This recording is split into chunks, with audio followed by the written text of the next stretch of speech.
Hello बच्चों, कैसे हैं आप। आज मैं आपके समक्ष संज्ञा यानी कि नाउन हिंदी पाठ पढ़ाने जा रहा हूं। इससे पहले मैं इंग्लिश का वीडियो भी आपके लिए दे चुका हूं, जिसमें पार्ट्स ऑफ स्पीच, नाउन वगैरह के बारे में पढ़ा दिया था। और आज मैं वही नाउन यानी कि संज्ञा के बारे में आप लोगों को बताने जा रहा हूं। अगर आपको हिंदी से इंटरेस्ट है तो इस वीडियो को पढ़ें और वीडियो को लाइक करें। इस चैनल को सब्सक्राइब करें। मेरा यूट्यूब चैनल है, इसको आप लोग सब्सक्राइब करें। धन्यवाद। चलिए वीडियो को शुरू करते हैं समय न गंवाते हुए। तो नाउन मीन्स संज्ञा। तो पहले हमको समझना है कि संज्ञा होता क्या है। संज्ञा होता क्या है आप लोग भी पढ़े होंगे, क्या होता है संज्ञा आपको मालूम है, लेकिन जो दूसरा बताया है उससे ज़्यादा बेहतर ढंग से हम आपको बताने का, समझाने का प्रयास करते हैं।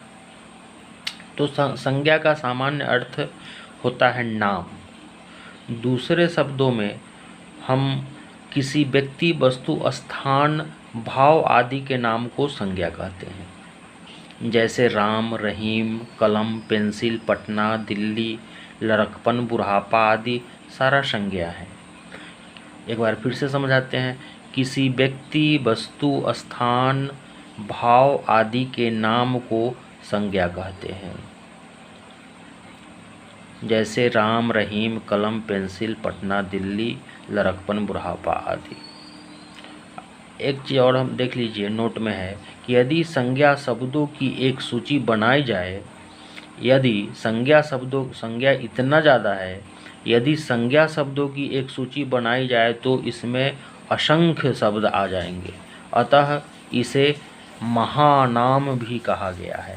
संज्ञा को महानाम भी कहा गया है। लेकिन रंगों के नाम लाल, जैसे लाल, काला, पीला, हरा आदि संज्ञा नहीं बल्कि विशेषण कहलाते हैं, क्योंकि इनसे किसी व्यक्ति या वस्तु की विशेषता झलकती है। जैसे श्याम काला है, यहाँ काला विशेषण हो गया। सारी लाल है, यहाँ लाल विशेषण हो गया। अब हम समझते हैं कि संज्ञा का कार्य क्या होता है। तो संज्ञा का कार्य, प्रमुख कार्य जो हम आपको बताने जा रहे हैं वह इस पुस्तक के माध्यम से निम्नलिखित कार्य संज्ञा के हैं। नंबर 1 में ऐसे नामों का बोध कराना जो दुनिया में सिर्फ एक हो। जैसे राम, सीता, पृथ्वी, चंद्रमा, पटना, दिल्ली, सोमवार, जनवरी, भारत, एशिया, रामायण सारे संज्ञा। हिंद महासागर, गंगा आदि सारे संज्ञा है। नंबर 2 ऐसे नामों को बदलाना जिनमें उनकी जाति का बोध हो।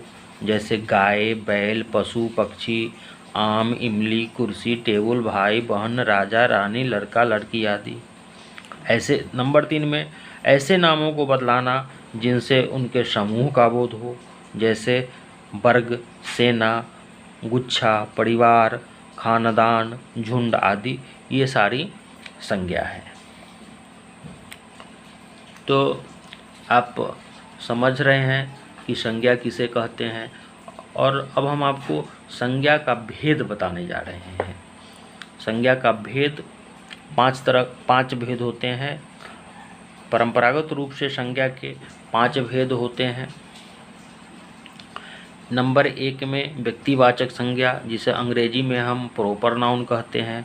आप लोग पढ़े होंगे proper noun, common noun, collective noun, material noun, abstract noun.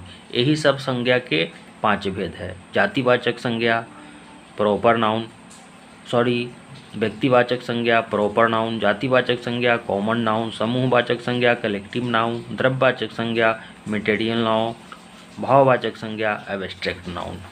अब हम सारे संज्ञाओं को बारी बारी से समझने का प्रयास करते हैं।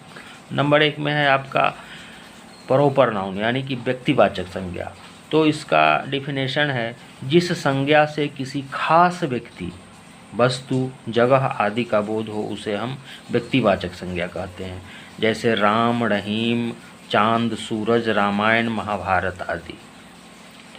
जिस संज्ञा से किसी खास व्यक्ति, वस्तु, जगह आदि का बोध हो उसे व्यक्तिवाचक संज्ञा कहते हैं। तो अब आते हैं, दूसरा नंबर पर है आपका जातिवाचक संज्ञा। जातिवाचक संज्ञा, जिस संज्ञा से प्राणी या वस्तु के संपूर्ण जाति का बोध हो उसे जातिवाचक संज्ञा कहते हैं। जैसे लड़का, लड़की, औरत, मर्द, पशु, पक्षी, फल, पत्र, पत्रिका, गांव आदि, ये सारे आपका जातिवाचक संज्ञा हो गया। अब नंबर 3 में आता है आपका समूहवाचक संज्ञा। समूहवाचक संज्ञा, इससे व्यक्तियों या वस्तुओं के पूरे समूह का बोध होता है, उसे हम समूहवाचक संज्ञा कहते हैं। जैसे सेना, वर्ग, सभा, गुच्छा, समिति, संघ, झुंड, केले का घौंद, परिवार, खानदान, गिरोह, दल आदि, ये सारा आपका समूहवाचक संज्ञा हो गया। अब अगला आता है आपका द्रव्यवाचक संज्ञा। जिस संज्ञा से मापने या तौलने वाली वस्तुओं का बोध हो उसे द्रव्यवाचक संज्ञा कहते हैं। जैसे द्रव्यवाचक संज्ञा कहता है कि मापने या तौलने वाली का, तो सोना को तौला जाता है, चांदी को तौला जाता है, हीरा, मोती, दूध को मापा जाता है, दही, तेल, घी, कोयला, पानी, लकड़ी, कपड़ा, लोहा, चूना, पत्थर, सीमेंट आदि, ये सारे आपका द्रव्यवाचक संज्ञा हो गया। उसके बाद आपका आता है भाववाचक संज्ञा। तो भाववाचक संज्ञा, जिस संज्ञा से व्यक्ति या वस्तु के गुण या धर्म का बोध हो उसे हम भाववाचक संज्ञा कहते हैं। जैसे गुण संबंधी